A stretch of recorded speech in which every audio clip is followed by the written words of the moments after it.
Hello, everyone, and welcome to another episode of Selling Greenville, your favorite real estate podcast here in Greenville, South Carolina. I'm your host, as always, Stan McCune, realtor right here in Greenville. And you can find all of my contact information in the show notes if you need to reach out to me for any of your real estate needs. Hey, if you need a realtor, reach out to me. It's very easy to find my contact information. Just pull up this podcast and just scroll down, and there's my contact information. What's also easy is hitting the subscribe or like button or leaving a short little comment or a review. It's very easy. I would appreciate if you guys could do that in whatever podcast app you're using, or if you're watching on YouTube, same thing. Please do that. I really appreciate it. I do read those when you guys submit those, so please do that. I would greatly appreciate it. Today, I want to talk about structural problems. Okay, this is something that comes up with regularity with me as a realtor. And also, with homes that I flip as well. Obviously, those of you that know me know that on the side, it's not a big thing that I do, but I flip houses on the side. And structural issues used to be a kind of a taboo thing for me. I would avoid homes that had them. It was something that I wanted nothing to do with. But I have educated myself over the years. Other people have educated me over the years. And I feel like I'm at a spot now where I understand how to diagnose structural issues relatively well. You always still need an inspector to come through and look at a home. No realtor is a substitute for a good home inspector. But that being said, I have enough experience around structural issues now that I can speak somewhat intelligently towards them. And I just want to say a few things here.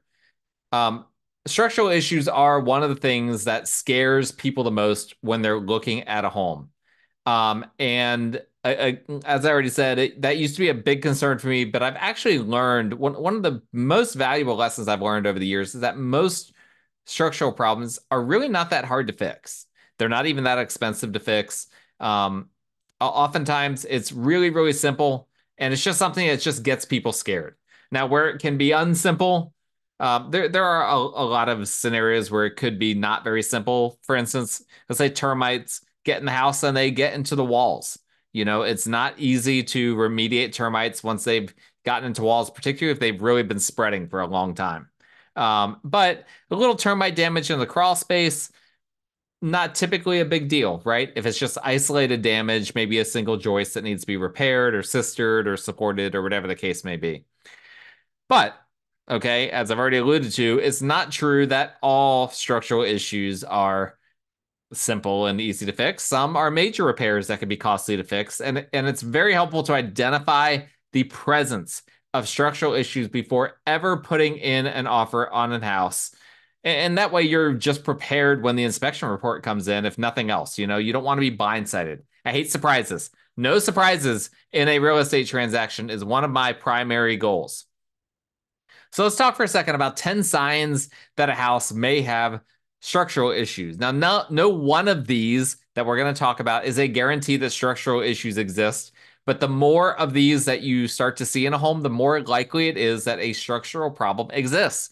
It's like building a thing, if you've ever watched a show that deals with like uh, trials and juries and whatnot, it's like building a circumstantial murder case, right? We may not have a smoking gun, but the more evidence we can accrue, the more the picture is painted that leads to the conclusion that something is going on. That's the case with structural issues. You've got to put all of the pieces together to form the puzzle. And by the time you're done, then you have something that you can say, okay, there are structural issues. There aren't. If there are issues, here's perhaps what's going on. Here's the likelihood that they are serious issues, et cetera, et cetera.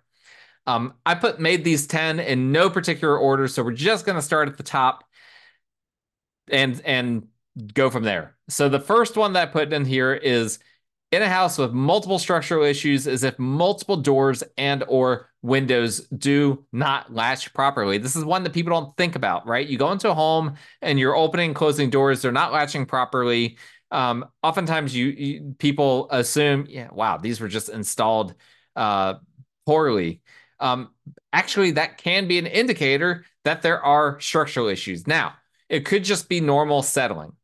So the vast majority of builders are not going to build a house with doors and windows that don't latch properly. But what happens after a year or so, um, there will be some settling that happens, and some doors and perhaps even some windows will no longer function the way they did when the home was first built. That should remedy itself within a year or two of a home being built. And that's why most good home builders have a first year, come through and fix, any of those things, kind of arrangement as part of their warranty. Um, but if you're buying a house that's 10, 15, 20 years old and it's having this, or older than that, and it's having doors that aren't latching, windows that won't stay open or that can't open or whatever, that is, again, one indicator. It's not a end all be all, but that is one indicator there may be structural issues. This home may still be settling, and it really shouldn't still be settling, right? After a couple of years, after the first couple of years, everything should settle out. The foundation should be doing its job, preventing it from settling further. And that's that. So if you're going through a house that is 10, 20, 30, 40 years old, and you're seeing this multiple doors, multiple windows that are not functioning properly, that could be an indication that there's some kind of a structural issue that's causing the home to settle more, and that's causing those things to not function properly.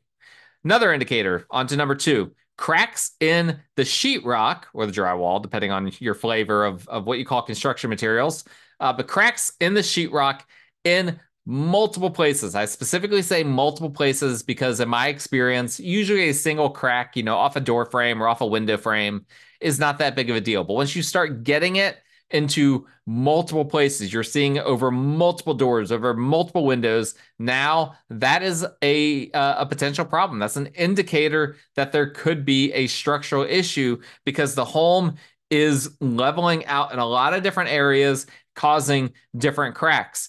And remember that sheetrock isn't super expandable, but it takes a decent bit of pull for sheetrock to crack. And so having multiple cracks, that's something to look into for sure. Number three, in a similar vein, is if you see a single major crack in the sheetrock, particularly one that was patched and has come back, right? That is a smoking gun. Is if someone attempted to patch a crack, perhaps put mud, sheetrock mud in there, or taped it and mudded over it, or whatever the case may be, and the crack came back. Ooh, okay. This is more than just an old crack that happened when the house was first built and first settled. Now, we know for a fact the house is still settling. That to me is a big deal. That's something that certainly needs to be looked into. And again, you put these different things together. Let's say that you've got doors that aren't latching properly, plus multiple cracks all over the place in the sheetrock, plus a major crack, perhaps off of a door frame or something like that, that the sellers attempted to patch at one point, and then it came back. The crack bled back through, reopened, and now is even larger. Not good. Once you start putting those things together, those are not good. Now, it doesn't necessarily mean, again, that it's a very expensive repair. It might be really easy, and the sellers just didn't realize how simple it was. But it's something to keep in mind. Number four, this one goes without saying, sloping floors, right? And that could be, a slight slope, or that could be like floors that are really wavy. I've been in both. That's an indication, particularly if it's a crawl space home, that something is going on in the crawl space, right? The joists are starting to sag. Maybe there's termite damage. I've seen that before with sloping floors. It could be that it's just a really old house. I run into this frequently with those real old mill houses, that they will have sloping floors, and it could be for a variety of reasons. There could be water damage, old water damage that caused that, old termite damage.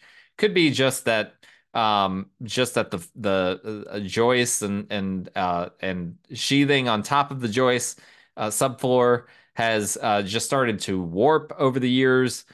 There's just a lot of things that could happen. But if you're seeing sloping floors, not an immediate giveaway that there is a structural issue, but again, it's one piece of the puzzle. Going back to the outside of the house, if you see large cracks in the siding or veneer, like if there's a brick veneer or a stone veneer, if you're seeing large cracks, again, an indication. Now, it's not uncommon for bricks or stone or whatever to develop cracks in them. Again, as the home settles, there's not a lot of give in brick. So if there's slight settling, it's going to crack. But if you start to see large cracks, right? And if those cracks are I don't know, a quarter inch, obviously a half an inch is a massive crack in brick. That's when you need to start being concerned. And again, if you're seeing multiple of these cracks in different places, that's when you need to be concerned. I've shown homes before where you go to a corner of the outside of the house and you can just see major displacement happening where the bottom part of the house is moving in one direction, the rest of the house is moving in another. Not good. So again, cracks on the siding and the veneer of the house, not uncommon, but you can tell if it's just a hairline crack versus one that has grown and has expanded. That's something to look into at that point. Number 6, here's another one. This pod is not gonna go too long, and I'm not complaining about that. Hopefully you guys aren't either. I run into this quite a bit actually. House shakes when you either walk in it or if you jump in it. And this happens a lot with older homes that are experiencing some structural issues. You can kind of feel the flooring kind of giving when you walk. Jump in it. See what happens when you jump in the house, particularly if it's a house that doesn't have, a lot of furniture. If it's a completely vacant home, you can really feel the shaking of everything when you do that. If you don't feel anything shaking, great. Then maybe it was just in your mind that you were walking around and felt things shaking. But that's a major indicator that there is something underneath the home that needs to be addressed.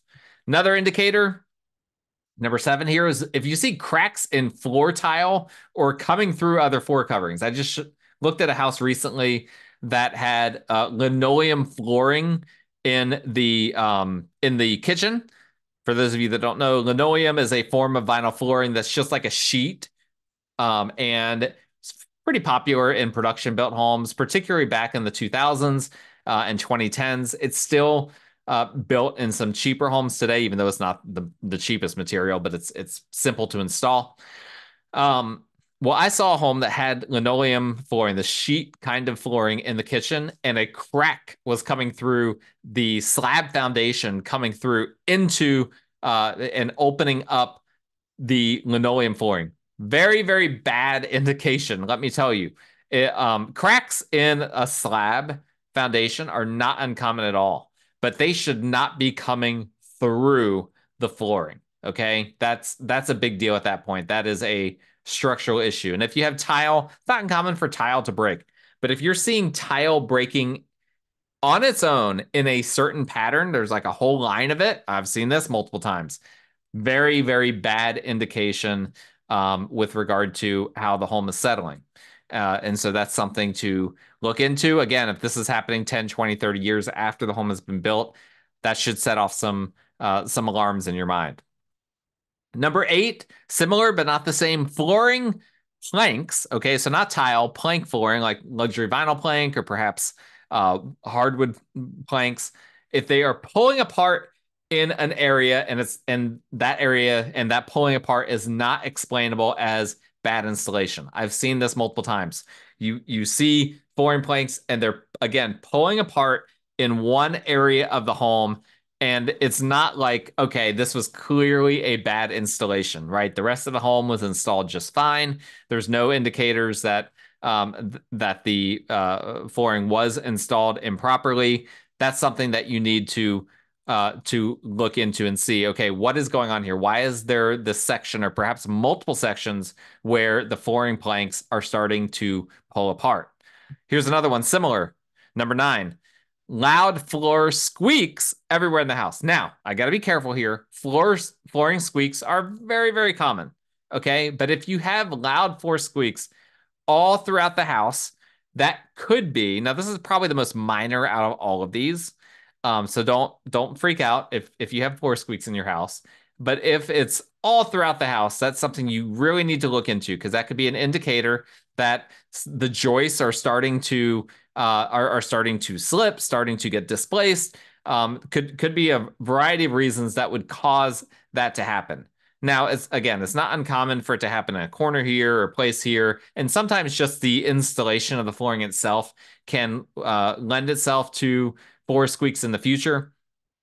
But if it's a lot of loud floor squeaks all throughout the house, you should look into that to see, okay, is this just the way this flooring was installed? It just wasn't installed super well, or is this something more nefarious happening? All right, number 10. We're here at the end.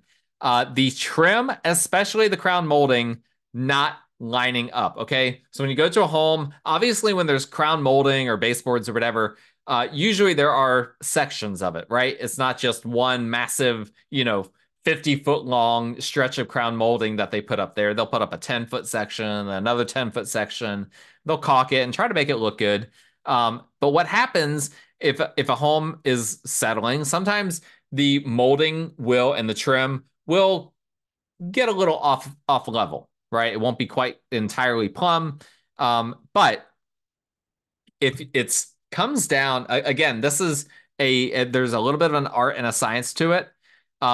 When obviously it matters when it happens, right? If it happens within the first couple of years, not typically a big deal. Might still be worth checking out, depending on, again, if you're having some other issues in the home.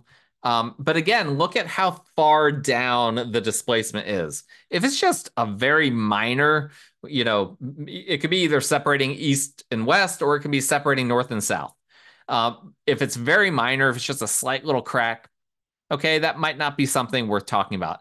But the more it separates, right? The further it separates, the bigger the gap gets between the crown molding and the crown molding next to it, or the crown molding and the wall, or whatever it's displacing itself from, is more of an indication that excessive settling is happening, right? And that's ultimately what foundation issues are, is this excessive, I'm thinking this in very simplistic terms, but it's essentially excessive settling, right? There is an element of settling that's okay, but there's an element of settling that's not okay. And the element that's not okay is when it's still settling years upon years upon years later. And if it's still settling substantially. And so you have to be a bit of an investigator, right? Put your Sherlock Holmes hat on and put a pipe in your mouth and try to figure out, okay, what is going on here? And by the way, I'm willing to look at your home and tell you if I think it needs to be looked at, right? Or if there's a home that you're concerned about structural issues, if I'm your agent, I'm going to point those things out. But if there's a home that you're looking at selling, I am more than happy to look into that and to give you suggestions, to bring professionals who are more focused on and more knowledgeable about those types of things into the picture to help you out. Let me know, because I enjoy doing all of that. It's something I enjoy, putting the pieces of the puzzle together. Now, it's not always fun when the end result is, yikes, you've got a big deal going on here. But the process of figuring out what's going on with the home is something that I, generally speaking, enjoy. So those are 10 signs of structural problems. And again, no one of them is the end all be all. But you start putting a bunch of these together, they could be an indicator that structural problems exist in a home. And at that point, at the very least, by that point, you need to get some sort of professional inspector, contractor, foundation specialist involved to try to figure out what exactly is going on. That's it for today's episode. I am in Washington, D.C., most likely when you're listening to this. I have a conference there. Hopefully I'll have some stuff to share from that. But if you have been working with me as your realtor, you already know that, because I've already connected you with some other people that can help you in the event that I'm unavailable or unable to help you. But if you need a realtor, you can still reach out to me, and I will reach out when I'm available. My contact information is in the show notes. Please let me know. Shoot me a text, and I will get back with you quickly. And just a reminder, as always, please like, rate, review, subscribe, all of those good things to this show to get the show out to as many people as possible. And we will talk again next time.